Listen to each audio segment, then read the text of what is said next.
अगर आपने आचार्य श्री विद्यासागर जी महाराज को अच्छे से जाना है तो आपने एक बात तो नोटिस की होगी कि आचार्य श्री के सबसे ज़्यादा चतुर्मास एमपी में हुए हैं। अब ऐसा क्यों हुआ है वो आपको बताएंगे मुनि श्री 108 समय सागर जी महाराज।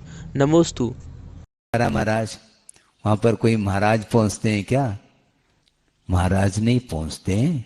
फिर कौन पहुंचते हैं महाराज? वहां पर देवों का आवागमन वहां तक होता है। कहां से कहां तक? प्रथम पृथ्वी से लेकर के तीसरी पृथ्वी तक जो देव हैं, सम्यक दृष्टि देव, वे उन नारकियों को सम्यक दर्शन को प्राप्त कराने के उद्देश्य को लेकर के वहां पर पहुंच जाते हैं और धर्म श्रवण के माध्यम से उनको सम्यक दर्शन प्राप्त कराते हैं। प्राप्त करने की योग्यता उन नारकियों में भी है, किंतु प्राप्त जो होगा उसके लिए बहिरंग कारण भी बहुत अनिवार्य सिद्ध होता है। तो देव वहां तक जाकर के उन नारकियों को, जो मिथ्या दृष्टि नारकी हैं, उनको सम्यक दर्शन प्राप्त करा रहे हैं। एक बात। दूसरी बात यह है, वहां पर जो नारकी हैं वो सारे सारे मिथ्या दृष्टि ही हैं ऐसा भी नहीं, सारे सारे सम्यक दृष्टि ही हैं ऐसा भी नहीं। कुछ सम्यक दृष्टि भी नारकी हैं और मिथ्या दृष्टि भी नारकी हैं। जो मिथ्या दृष्टि नारकी हैं उनको सम्यक को प्राप्त कराया जा रहा है देवों के द्वारा धर्म श्रवण के माध्यम से। यहां तक बात आ गई। अब चलिए धीरे से नीचे।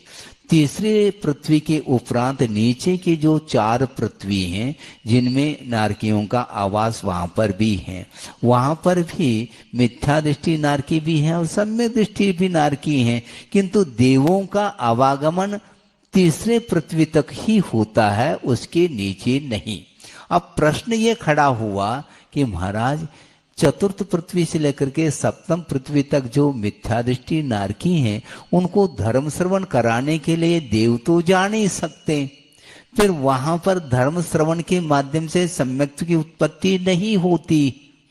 इसलिए उनकी जिज्ञासा ये है, पूर्व पक्ष बना करके आगमकार उत्तर दे रहे हैं कि शिष्य प्रश्न कर रहा है कि महाराज फिर चौथी पृथ्वी से नीचे रहने वाले जो मिथ्या दृष्टि नारकी हैं उनको धर्म श्रवण कराने वाले देव तो जाएंगे नहीं, वहां पर रहने वाली जो स्थानीय सम्यक दृष्टि नारकी हैं वे मिथ्या दृष्टि नारकियों को धर्म श्रवण करा करके सम्यक को उपलब्ध कराना चाहिए। ऐसी जिज्ञासा पूर्व पक्ष के रूप में रख करके उसका उत्तर दिया है। समझ में आ रहा है? देव तो जाएंगे नहीं, तो महाराज जो सम्यक दृष्टि नारकी है वो मिथ्या दृष्टि नारकियों को बिठा करके धर्म श्रवण करा ले, माई की व्यवस्था भी हो सकती है। लेकिन आचार्य कहते हैं ऐसा संभव नहीं। फिर किन निमित्तों से सम्यक की उत्पत्ति होगी? तो उत्तर दिया है जाति स्मरण के द्वारा और वेदनानुभव के माध्यम से सम्यक की उत्पत्ति होती है। तो धर्म श्रवण क्यों नहीं करा सकता एक नारकी सम्यक दृष्टि मिथ्या दृष्टि नारकी को? उत्तर बहुत ही मार्मिक उत्तर दिया है कि भव संबंधेन पुव्वेर संबंधेन वा परपर अनुगेज अनुगहाय भावानाम असंभवादो कहा। भाव इसका ये है कि परस्पर में अनुग्रह करने के भाव सम्यक दृष्टि नारकियों को भी नहीं हो सकता, क्योंकि भव संबंधी न वहां की ऐसा वातावरण है, ऐसा एक उस पर्यायगत इतनी विशेषता है कि एक दूसरे के प्रति अनुकंपा करुणा दया भाव धारण करके वो मिथ्या दृष्टियों की नारकियों को सम्यक दर्शन प्राप्त कराने का भाव नहीं हो सकता।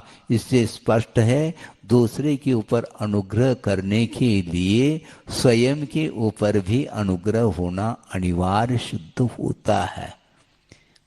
बहुत अच्छा कहा था आचार्य महाराज ने, बिना टीचर के बिना प्रोफेसर के विद्यार्थियों को छात्रों को पढ़ाया नहीं जा सकता।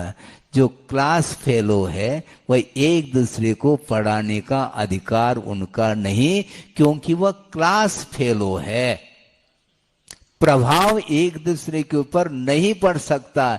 इसी प्रकार जो सम्यक दृष्टि नारकी भी क्यों न हो, मिथ्या दृष्टि नारकी के ऊपर अपना प्रभाव नहीं डाल सकते हैं। इससे स्पष्ट है एक दूसरे के कल्याण करने के लिए स्वयं को अपना आत्म कल्याण सर्वप्रथम करना अनिवार्य सिद्ध होता है। ज्ञान रखना अलग है, किंतु उस ज्ञान का प्रभाव दूसरे के ऊपर डालने के लिए स्वयं उस ज्ञान का सदुपयोग करते हुए अपने जीवन में चारित्र के लिए स्थान जो देता है, उसी व्यक्ति का प्रभाव दूसरे के ऊपर पड़ सकता है और पड़ता है। इसलिए छुलोक जी ने भी कहा था, अभी 2 साल व्यतीत हुए हैं गुरुदेव के चरणों में और उन्होंने हमारा कल्याण किया है, किंतु गुरुदेव का ये बार बार कहना रहता, कल्याण जो होता है वो बिना दूसरे के निमित्त के संभव नहीं, किंतु निमित्त अनेकों बार मिलने के उपरांत भी जब तक भीतर से भाव जागृत नहीं होते तब तक कल्याण नहीं हो सकता है। इसलिए प्रति समय परिणामों में निर्मलता उज्ज्वलता लाने के लिए सच्चे देवगुरु शास्त्र जो अपने से भिन्न हैं उनका आलम्बन तब तक लेना चाहिए जब तक हमें शुद्धत्व की उपलब्धि न हो। पटरी का आलम्बन कब तक लिया जाता है? जब तक जिस गंतव्य तक हमें पहुंचना है वहां तक पटरी की आवश्यकता पड़ती है, बाद में पटरी की आवश्यकता नहीं पड़ती। समझ में बात आ रही है? भाषा हमारी समझ में आ रही है? क्योंकि मातृभाषा तो है ही नहीं मेरी, है, और आप लोग बिल्कुल फ्लो बोलते हैं, धारा प्रवाह बोलते हैं बिना रुके, और हम बोलते हैं धीरे धीरे, पैसेंजर गाड़ी जैसे धीरे धीरे चलती है, और आप लोगों की गाड़ी एक्सप्रेस। हाँ, लेकिन गुरुदेव का कहना है ज्ञान अल्प भी क्यों न हो, वह यदि सम्यक ज्ञान है, समीचीन ज्ञान है, तो उसके माध्यम से हम अपने गंतव्य तक, अपने लक्ष्य तक पहुंच सकते हैं। हाँ, ज्ञान ज्यादा और कम नहीं, किंतु समीचीन ज्ञान के माध्यम से ही कल्याण होता है। और ज्ञान में जो समीचीनता आती है वह सम्यक दर्शन के माध्यम से आती है। सम्यक दर्शन के अभाव में भी ज्ञान विद्यमान रहता है जीव के अंदर, किंतु उसमें समीचीनता किसके द्वारा आती है? तो आस्था के माध्यम से, सम्यक दर्शन के माध्यम से, श्रद्धान के माध्यम से। तो श्रद्धान की किरण यदि जिसके अंदर फूट गई है तो उस किरण, आस्था की किरण, श्रद्धा की किरण के माध्यम से अनादिकालीन जो अज्ञान की परंपरा थी वह टूट सकती है और वह ज्ञान सम्यक ज्ञान के रूप में परिवर्तित हो सकता है, होता है। इसलिए हमें बहुत प्रसन्नता का अनुभव हो रहा है, हर्ष का अनुभव हो रहा है कि गुरुदेव ने जो दिया है आप लोगों के लिए, इस सारे के सारे दृष्टि को देख करके मुझे बहुत ही भाव विभोर हो जाता हूँ। ये छोटी छोटी बालिकाएं सामने बैठी हैं, इनके अंदर आस्था की जो किरण जागृत हुई है उसके लिए अनन्य यदि कोई कारण है तो आचार्य भगवान, इन्होंने पुरुषार्थ किया है और गुरुदेव ने जो मार्गदर्शन दिया है बहनों के लिए, उनका भी तीव्र पुण्य का उदय आया और गुरुदेव के लिए ज्यादा इधर उधर जाने की आवश्यकता नहीं पड़ी और एक ही स्थान पर वो रहे। एक स्थान का अर्थ क्या?